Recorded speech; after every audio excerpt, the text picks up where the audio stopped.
obviously looking back at our game film from Thursday night, saw some good and some bad, some things that we did well. Obviously, pleased with the defense performance other than that opening drive.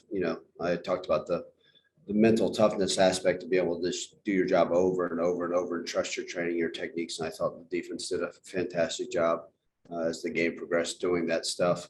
Like I told you guys post game, who would have thought that a lot of sacks would come from against a triple option team, but it was good to see us be a little bit more active there. Obviously, offensively, we had some explosive plays and some good drives. Still can't turn the ball over. Again, we put ourselves in a detrimental spot by turning the ball over in a situation that gave the defense, it could have been a touchdown for them. So we've got to be more cognizant of that.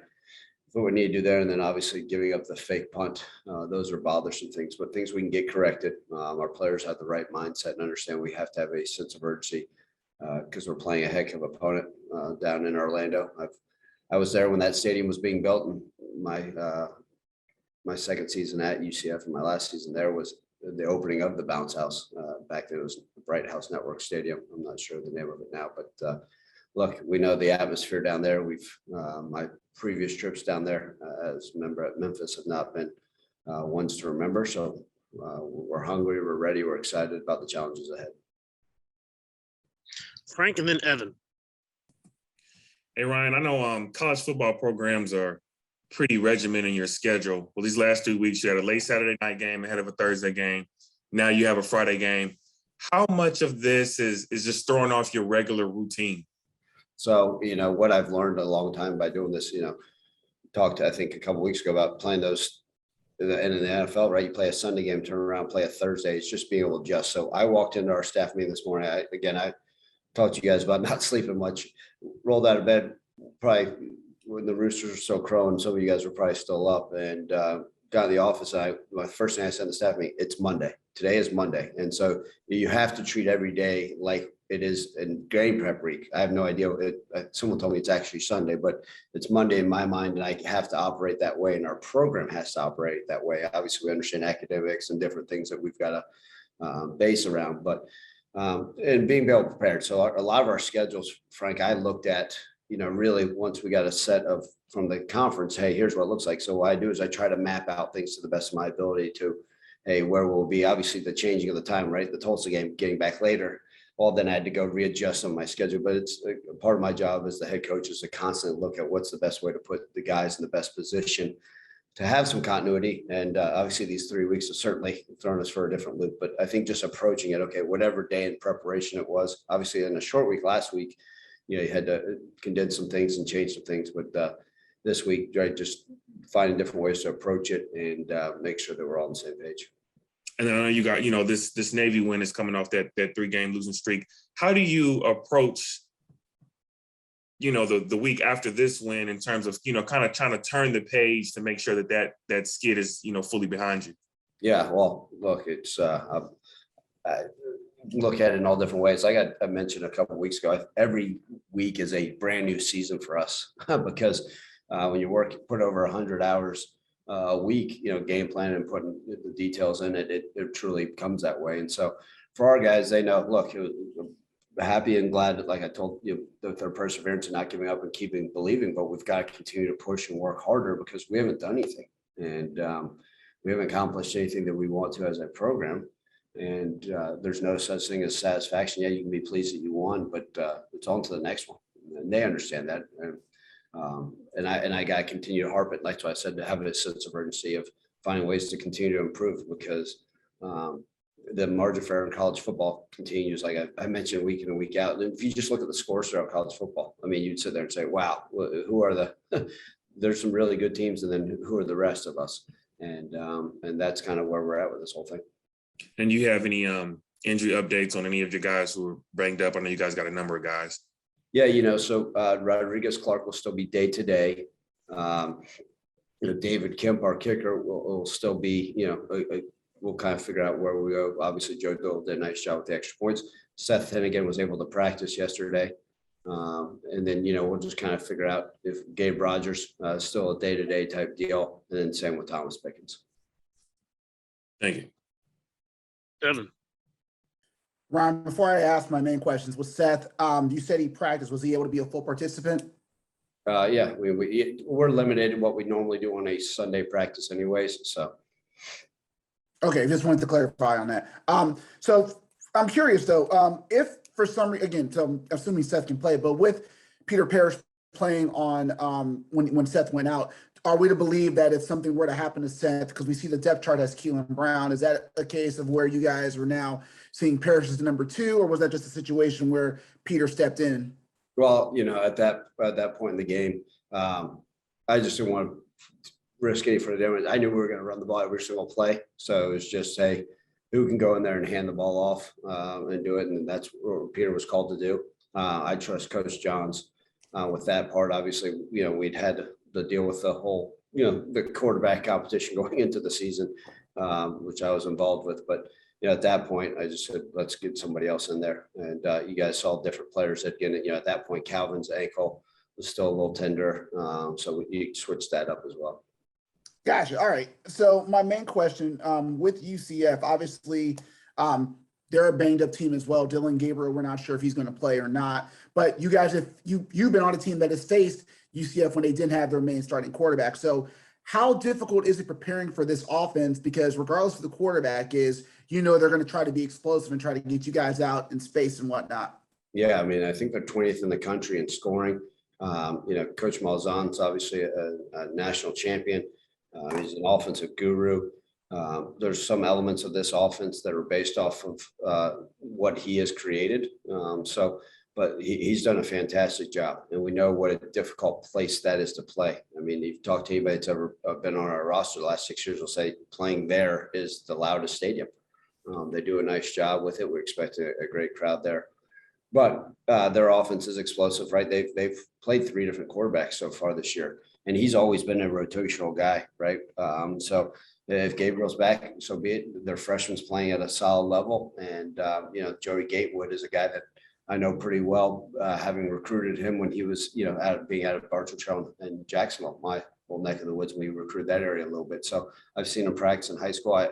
It wouldn't shock me if any of them, and that's kind of, Coach McIntyre and the defensive staff has to be prepared for what each one brings, the different elements that they can bring to the game. And then also just the fact that I think I saw Brian Goodson mention it. Today is the anniversary of that game last year where you guys came back and won. So I'm just curious, maybe those guys don't remember 17 and 18, but they remember last year. They remember just kind of how important that game was. So do you kind of preach how much last year's game can affect this game in terms of knowing they're going to be motivated, but at the same time, these guys understand the fight needed to face UCF? Yeah, actually, I haven't even mentioned last year. Really, what I did was just told the vets, I said, hey, look, you guys know what the situation we're going down into, because that's more than anything to try to prepare them for the atmosphere. Because that's a different team. They are a different team than they were last year, right? Even though I believe someone I read that they had 20 all AAC type selections. They returned their entire offensive line. So there's going to be some similarities there, Evan. But the reality is we're a new team. They're a new team, but it's just the motivated that, hey, it's the next one on. And we know that they're a nationally recognized program, and we've got to bring our A game. Does it change too? Like, obviously they faced Cincinnati yesterday, and Cincinnati is just as a juggernaut. So how much do you guys put stock in what UCF looked like on tape against Cincinnati with what they've been able to do all season? Yeah, I think you look at it and you take it all for what it's worth. As an offensive, when we're watching offense stuff, like we don't study the Navy game because we're not going to get a whole lot of help by watching Navy's offense for what we want to do, just simply based off of that. But no, we studied yesterday's game. In fact, a lot of us were watching it live as it was playing, just to see if we get some ideas and stuff. Because you have to, because that's the most recent stuff on film. And we know they got an excellent coaching staff. They'll make the adjustments and they'll be ready to roll on their side of the ball. Thanks. Frank. Ryan, looking at what the defense was able to do against Navy, obviously I know offenses are different week to week, but how do you bottle up some of the good things that they did to where you can have that consistently on a week-to-week basis, no matter the offense? Frank, last year, the questions were being asked, hey, what can the defense do? And then it was really after the Navy game that they gained a little bit more confidence and were able to play it. Seemed like they played with more confidence and at a little bit faster level. And so you hope that bleeds through into a great week of preparation and then shows up on the field Friday night. And so I think that's part of it. Look, our defense is a hungry unit. Hopefully all three of our phases are, all of our guys on our roster are. But I think that hopefully just saying, okay, hey, defense, man, what the coaches are saying, trusting the technique, trusting the scheme, it's paying huge dividends. Let's keep it going. And sometimes that's what it is, right? It just takes a game where you're saying, okay, we're capable of doing this and now believing it. And, and maybe then it makes you feel like you make better tackles and trust your techniques a little bit more. It's a funny game how it works with the, 18 to 22-year-olds, whatever their mindset may be, and if it helps build not a cockiness, but a confidence, then I'm all for it. Now I wanted to go off topic just a little bit and talking about Calvin Austin, looking at his time here in Memphis, what has he meant to this program and to this team over the just being able to see what he's been able to do and the way he represents you guys on and off the field? Yeah, look, Calvin will be the first to tell you, like when he came here, there was probably no grandiose expectations of being the star that he is. But he's worked every single day he's been here. He's showed up, he's put in the work, he's learned the playbook. He's gotten bigger, he's gotten faster, he's gotten stronger. And I think you tie all that in, he's kind of fits that Memphis mantra of, hey, chip on the shoulder, him versus everybody, find a way to prove everybody wrong in the grit and grind mentality of what our program hopefully is based upon. And he's a guy that even though he's not the biggest in stature, he works so hard and he cares so much about this program. It means the world to him. And I think you see it when he goes out there and plays day in and day out. And we showed it to the team. Coach Johns actually showed it to the offensive players on Friday. It was, so Calvin goes and scores on the reverse. And as soon as he gets in the end zone, he immediately looks back for those guys that sprung him on the blocks. He didn't point and do this and it's all about me and toss the ball. He immediately went and started pointing and hugging and high-fiving the guys that got the blocks for him. And I think that kind of shows you, man, how much this team means to him. He's grown as an individual, whereas everything nowadays is all about, hey, it's all about me. It's all about me. It's not about me. It's about this program, about the players that have pushed the brotherhood. And he believes that through and through, and we're seeing it come to fruition. And I know he's got a track background. How beneficial is it to have a receiver who has that type of speed skill in his repertoire? Yeah, I mean, look, he's got, like I say, he's the fastest guy in the state of Tennessee. So it's huge because, when he got here, you knew he's fast. And we've all been around guys that are fast that can't catch a football. We've all been around guys that are fast that can't run routes. And he's developed those two things. He's gotten strong in the weight room. So as he's developed his rest of his skill set, it's made him a really dynamic wide receiver, right? It's hard to go find a guy like, say I had the best hands in the world and I'm a great route runner. Well, I'm probably a 5'5", 40. So guess what? You can cover me all day. It doesn't matter what my routes look like. So, it's a lot easier to take a really fast guy that's going to put in the effort and the time like he has to develop into one of the country's very best. Thank you. Yes, sir. Back to Evan. Let me get off mute. Two things for me. One, have you decided yet if Kevin Johns will be on the sidelines, or is that still an ongoing process? Yeah, still an ongoing process. We'll talk about it. He's done such a great job, and him and I have such a great relationship. The communication, like with a lot of things, occurs throughout the week, and we'll see what that will look like as the week progresses. Just to follow that up, what factors will go into that? Because obviously the offense looked a certain kind of way. Obviously you said the players really responded to it. So kind of for you, what would that decision process kind of specifically entail for if he's going to be on there or not? Will he have a say in it, or will you? What's that like? Yeah, he certainly will have a say. And I think it's just him and I having the dialogue back and forth as to what makes what's best for the offense, right? What's best for the players, what's best for him as a play caller. Sometimes, right, you can be up in a box, right, noise controlled. It's easy when you're at your home stadium because hopefully, people aren't yelling all the time when you're offense, but then you have a chance to organize your papers, put stuff, as a play caller, you got charts here, you got things here you're looking at. Oh, I also have this emergency sheet. When you're on the sideline, it's, trying to find guys. Hold on a second. Budget cuts. Season. Yeah, so that's the timer. That means we've gone too long. I like it. But I think part of it is, what allows him to be the best as a play caller, but also can, affect our offense. I think having the ability to talk face to Seth rather than on a phone or over a headset, looking at the guys in the eyes, kind of getting a feel and a sense for how it's going. I think that stuff's all important. So, ultimately, if he decides to be on the sideline, that's great. If he decides to be up in the booth, I'm good with where he feels the most comfortable. All right, then my second actual question, I'm going back to Calvin a little bit. Obviously, last year he had numbers that ranked as high as any other receiver in the country almost.